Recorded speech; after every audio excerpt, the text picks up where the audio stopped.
This is probably going to be the weirdest cycling video I ever make.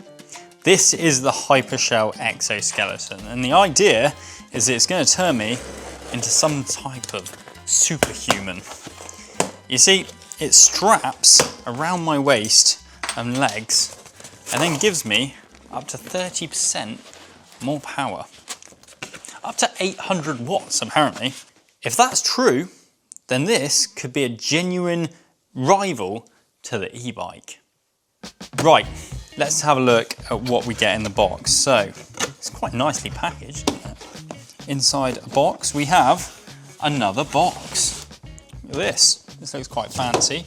This reminds me of Iron Man's suitcase from, what was that one when he was in Monte Carlo? Is that Iron Man 2? If I just stand on that, it'll go... Ooh. I mean, it certainly looks like a fancy bit of kit, but then you would kind of hope so, because this will set you back, this is the Pro version, it will set you back £860. Apparently this is designed for all sorts of things, including walking, hiking, walking up mountains, even cycling. So we'll give it a go on the bike. Of course, we are a cycling channel after all, but first I want to go for a bit of a walk in it, see what this is all about. I feel like I'm a bit torn at the moment. There's obviously, is it going to be a gimmick? Is it going to be absolute game changer? You know, you might be asking, who is this for?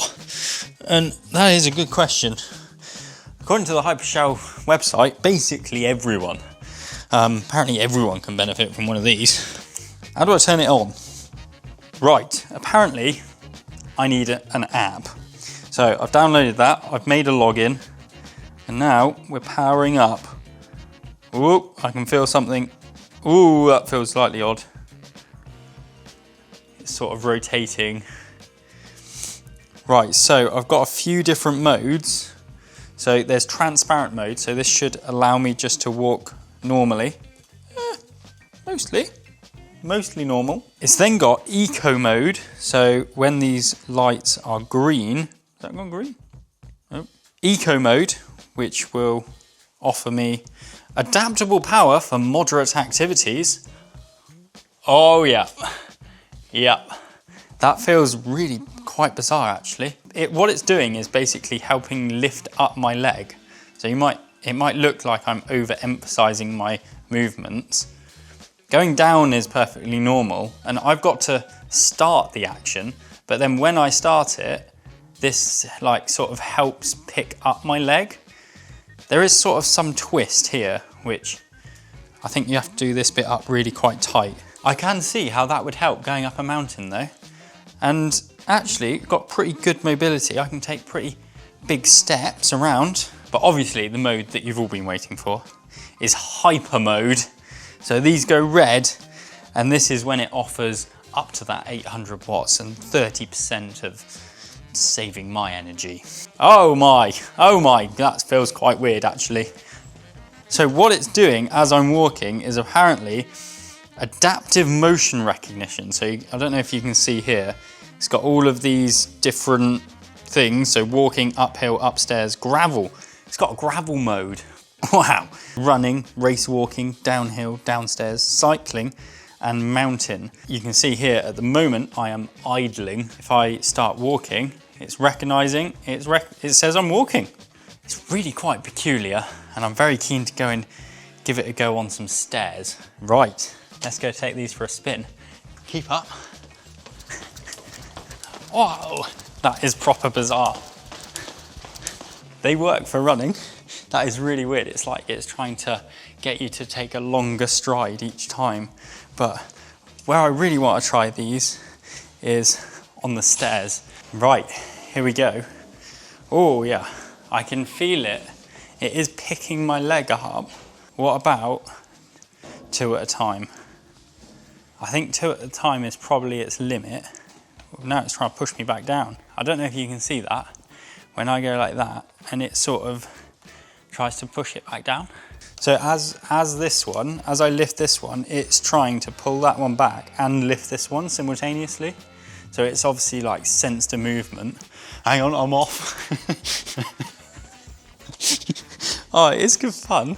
Now that it's off, it's like I've just come out the gym. It's like, it feels like I'm scuffing my feet. I'm not picking my legs up enough. Oh, here we go. Taking you a tour. So up here, we've got the Cycling Weekly archive. And as you can see, there is many very old photos. N Forest CC. If you're from N Forest CC, let us know. Now this is where the real secrets lie. So I found the proper old cupboard. So if we go for like one of these, 1903, volume 25 of the cycling magazine. So it's all obviously a hardback copy. Got to be very careful. They're talking about a ring quadrant there. The cycle manufacturer, look at this one. The star model after being run over by a milk cart.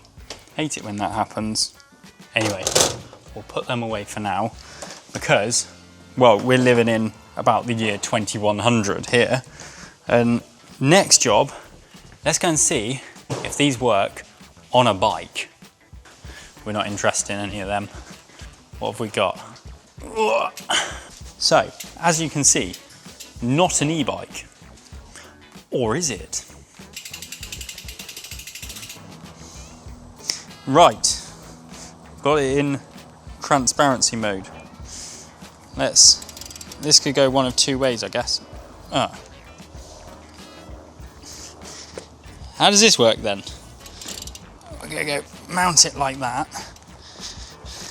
So, no assistance at the moment. Let's just see. I mean, the saddle's too high. Feels a bit peculiar, but I mean, I'm doing it. I can ride a bike. Let's go for some assistance. We're gonna go left, I reckon. Dead end road. Sorry about the helmet. Right, oh, we've got assistance. Oh, hello. I'll tell you what, I am not doing anything. Honestly, I am glass cranking as glass cranking can be, and I am moving. And this is just in eco mode. Right, I'm now in hyper mode, so I'm expecting big things, big watts. Right, let's try and do a bit of a turn. It's doing it. It really is doing it. I can feel like there is a fair bit of movement around here, and this bit feels quite warm, but I mean, it's just wanting me to pedal faster and faster. See you later.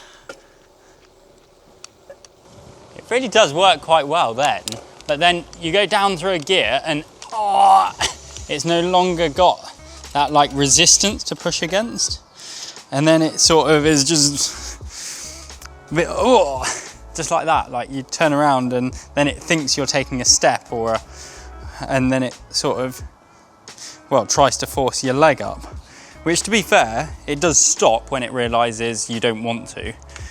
It gives you that extra oomph to get away from a traffic light or something. I feel like I am already getting sweaty under here, which probably isn't the most comfortable on a long ride. So yeah, I am slightly less skeptical now. It does sort of work. Well, it does work, but as you can see here, it's trying to sort of do some actions. I guess my next question is it actually legal on a bike? I mean, I haven't read anywhere in the instructions that it's not, but as many of you will know, in the UK, if you are to use an e-bike with pedal assist, the pedal assist will cut out at 25 kilometers an hour. Whereas, I mean, I'm assuming that this won't. And is that allowed? Is it turning a bike into an e-bike? Or is it turning me into just a stronger rider?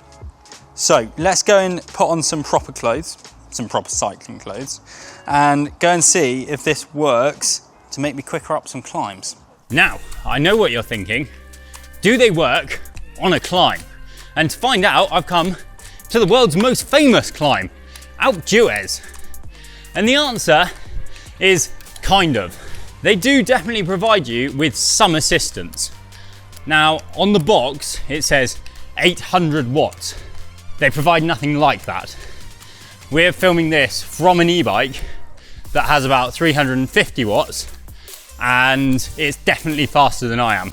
I'd say they're providing maybe, at a push, about 200 watts of assistance in their hyper mode. There is some other things that you need to consider if you want to cycle with these, should we say, properly. They need to be done up very tight around your waist. And what that means is that it's quite hard to take deep breaths. So that's not ideal. The other thing, they cover your pockets so you can't carry anything. I realised that when I almost crushed my phone and popped a gel. Other than that, they do kind of work. It is quite warm around this area. Obviously it's not very breathable, but yes, they do provide some assistance. I think it comes down to who are these actually for? Because most people would be better off from a pure cycling perspective with an e-bike. Now granted, a lot of e-bikes are more expensive than this, but potentially you could get a switch kit for your bike or something along those lines, and that's sort of a comparable value. And it does work better. It's more comfortable, that's for sure. However, later, I might try and walk up that, or maybe that. And obviously with a switch kit or an e-bike, that wouldn't help me much. Whereas with this, you do have that added versatility. Now, I don't think that they're quite there yet, but for a first attempt, it is really interesting tech. And in a few years' time, I think this could be a genuine option.